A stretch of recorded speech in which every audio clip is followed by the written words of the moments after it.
Hello champions, welcome to your own channel social science by Vishal sir. देखिए, last class में हमने क्या पढ़ा था? द रेन ऑफ टेरर पढ़ा था। आज की क्लास में हम लोग पढ़ने वाले हैं अ डायरेक्टरी रूल्स फ्रांस। ठीक है, जो भी चैम्पियन मेरे साथ पहली बार जुड़ रहे हैं वह इस वीडियो को एंड तक देखें, 2 टाइम्स देखें। आपको ज़रूर हेल्प मिलेगी, आपको कॉन्सेप्ट समझने में बहुत ही आसानी होगी। ठीक है, चलिए शुरू करते हैं। अ डायरेक्टरी रूल्स फ्रांस कहता है कि हम लोगों ने देखा कि कैसे मैक्समिलियन रॉबस्पिरी, जो जैकोबिन्स गवर्नमेंट के क्या थे, हेड थे, अपने पॉलिसीज़ को इतने रिलेंटलेस तरीके से इम्प्लीमेंट करते थे, निर्दयी होकर के चीज़ों को चलाते थे। मतलब इतना निर्दयता था उनमें, इतने बुरी तरीके से वो चलाते थे कि उनके खुद के जो सपोर्टर्स थे वह भी मॉडरेशन का डिमांड करते थे। वह भी कहते थे कि भैया अब छोड़ दो, अब बख्श दो, रहने दो। ठीक है, तो फाइनली हमने लास्ट में क्या देखा था? वीडियो के एंड में हमने जाना था कि कैसे जो है फिर रॉबस्पिरी को भी क्या कर दिया गया था? गिलोटिन कर दिया गया था। ठीक है, अब हम लोग देखते हैं अ डायरेक्टरी रूल्स फ्रांस। ठीक, तो जैकोबिन गवर्नमेंट गिर गया क्योंकि मैक्समिलियन रॉबस्पिरी को गिलोटिन कर दिया गया। ठीक, गिलोटिन का मतलब आपको लास्ट क्लास में पता चल जाएगा, आप उसके लिए लास्ट क्लास की वीडियो को देख सकते हैं। ठीक, कहता है डायरेक्टरी रूल्स फ्रांस, एक डायरेक्टरी है। ठीक, अब फ्रांस को रूल कौन करेगा भाई?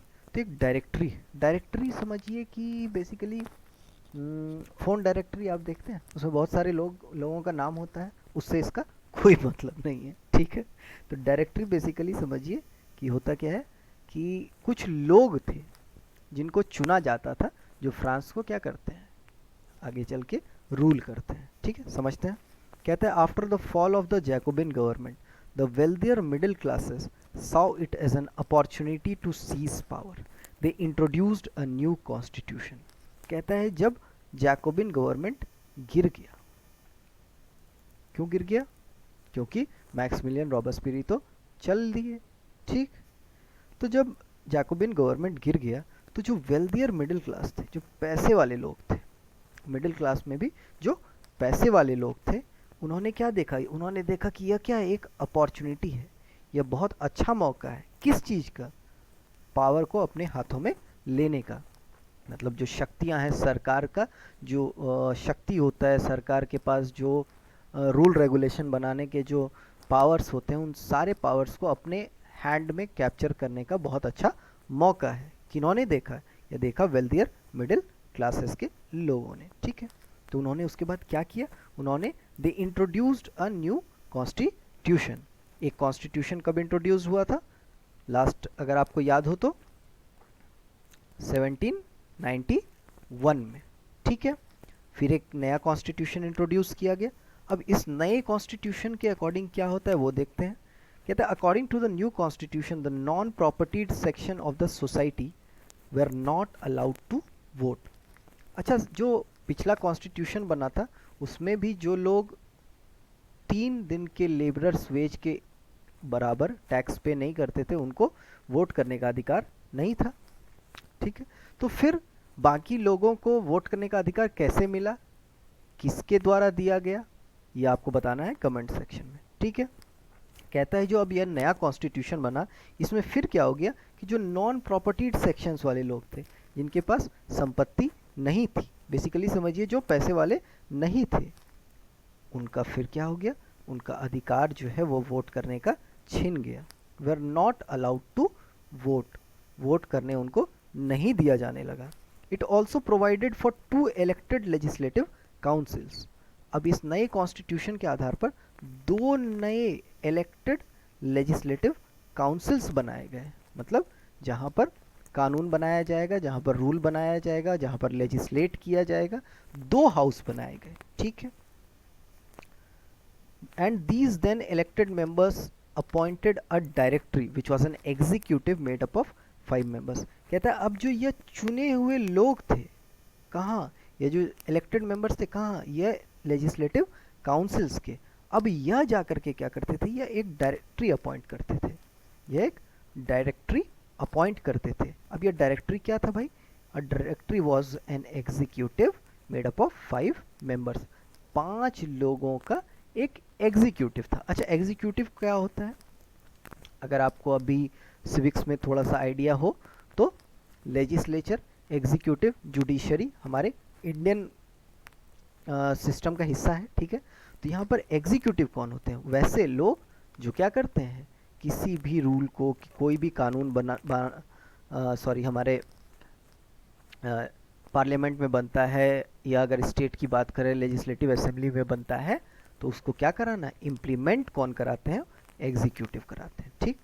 तो ऐसे ही 5 मेंबर का एग्जीक्यूटिव था, उसको क्या बोला गया? उसको बोला गया डायरेक्टरी, ठीक है। होपफुली आपको डायरेक्टरी क्लियर हो गया होगा क्या होता है।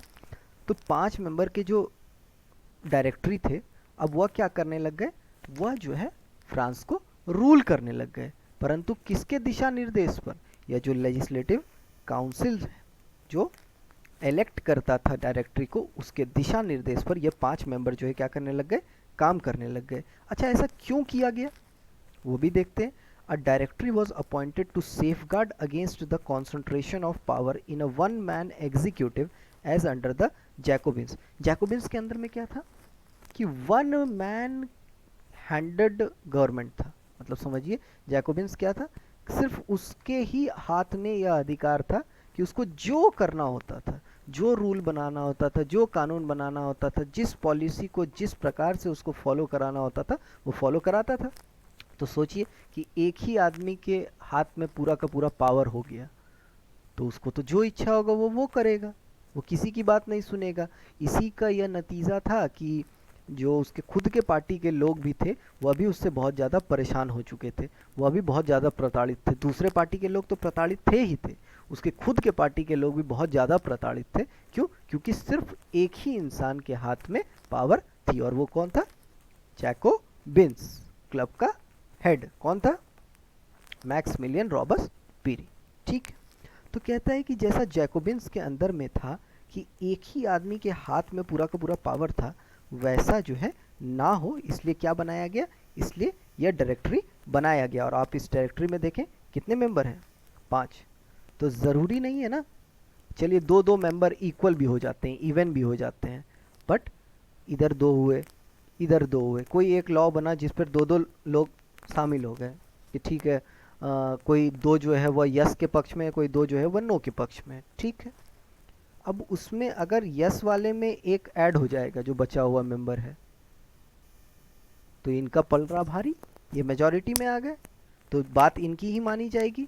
और अगर मान लिया जाए कि इसके तरफ, नो वाले के तरफ आ गए, तो इनका पलड़ा भारी, ये मेजॉरिटी में आ गए, इनकी बात मानी जाएगी। तो मतलब बेसिकली समझिए कि इसको इसलिए किया गया था ताकि कंसंट्रेशन ऑफ पावर जो है वह किसी एक आदमी के हाथ में ना हो, किसी एक आदमी के हाथ में पावर ना हो कि उसकी जो इच्छा है, जो मर्जी है वह करते रहे, ठीक है।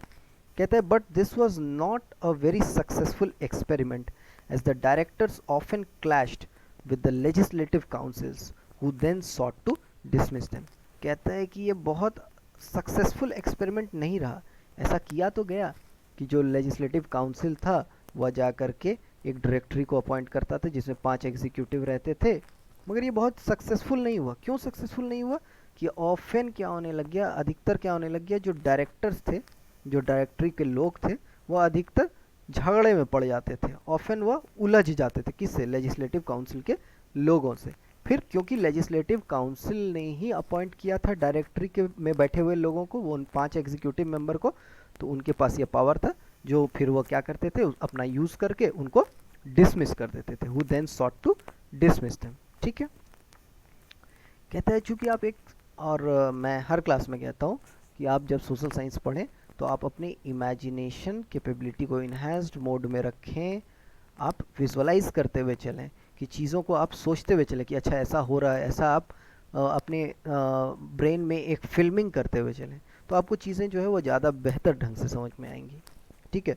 तो अब आप सोचिए कि ऐसा हो रहा है कि डायरेक्टरी को अपॉइंट किया गया, अब डायरेक्टरी जो है वह काउंसिल के हिसाब से काम नहीं कर रहा है, डायरेक्टरी को हटा दिया जा रहा है, फिर 5 एग्जीक्यूटिव मेंबर को अपॉइंट किया जा रहा है, वह भी काम नहीं कर रहे हैं सही से, उनको भी अब हटा दिया जा रहा है।